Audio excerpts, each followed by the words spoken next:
Hello, ഇന്നൊരു അടിപൊളി സ്നാക്കിൻ്റെ recipe പറഞ്ഞുതരാം. അതിന് വേണ്ടി ഞാൻ പാന് ചൂടായപ്പോൾ കുറച്ച് നെയ്യ് ഒഴിച്ചിട്ടുണ്ട്. ആ ഒരു നെയ്യിലേക്ക് നിങ്ങളുടെ കയ്യിലുള്ള നട്ട്സ് ഇട്ട് കൊടുക്കുക. ഞാൻ ആൽമണ്ടും കാഷ്നട്ടാണ് എടുത്തിട്ടുള്ളത്.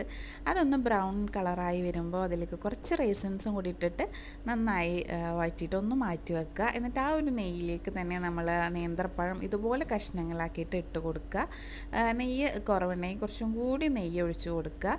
പഴം അത്യാവശ്യം പാകമായതുകൊണ്ട് ഞാൻ മധുരം ഒന്നും ചേർത്ത് കൊടുക്കുന്നില്ല. നിങ്ങൾക്ക് വേണമെന്നുണ്ടെങ്കിൽ കുറച്ചുകൂടി ഷുഗർ ഇട്ട് കൊടുക്കാം. എന്നിട്ട് നന്നായി ഒന്ന് ഇളക്കി കൊടുക്കുക. പഴം പാകമായതുകൊണ്ട് ഒന്നും ഉടഞ്ഞു പോയിട്ടുണ്ട്, പക്ഷേ ഇങ്ങനെ കഴിക്കാനും അടിപൊളിയാണ് കേട്ടോ. എന്നിട്ട് ഞാൻ ഇതിലേക്ക് കുറച്ച് തേങ്ങ ഇട്ട് കൊടുക്കുന്നുണ്ട്. എന്നിട്ട് നന്നായിട്ട് മിക്സ് ആക്കിയിട്ട് നമ്മൾ നേരത്തെ മിക്സാക്കി വെച്ചിട്ടുള്ള നട്ട്സും കൂടി ഇതിലേക്ക് ഇട്ട് കൊടുക്കുക. എന്നിട്ട് നന്നായിട്ടൊന്ന് മിക്സ് ആക്കി എടുക്കുക. ഈ ഒരു ചെറു ചൂടിൽ തന്നെ കഴിക്കാൻ മറക്കരുത്. കുട്ടികൾക്കൊക്കെ നല്ല ഇഷ്ടമാവും. എന്തായാലും ട്രൈ ചെയ്ത് നോക്കുക. ഇതുപോലുള്ള ചെറിയ റെസിപ്പി വീഡിയോസിന് ചാനൽ സബ്സ്ക്രൈബ് ചെയ്യണം.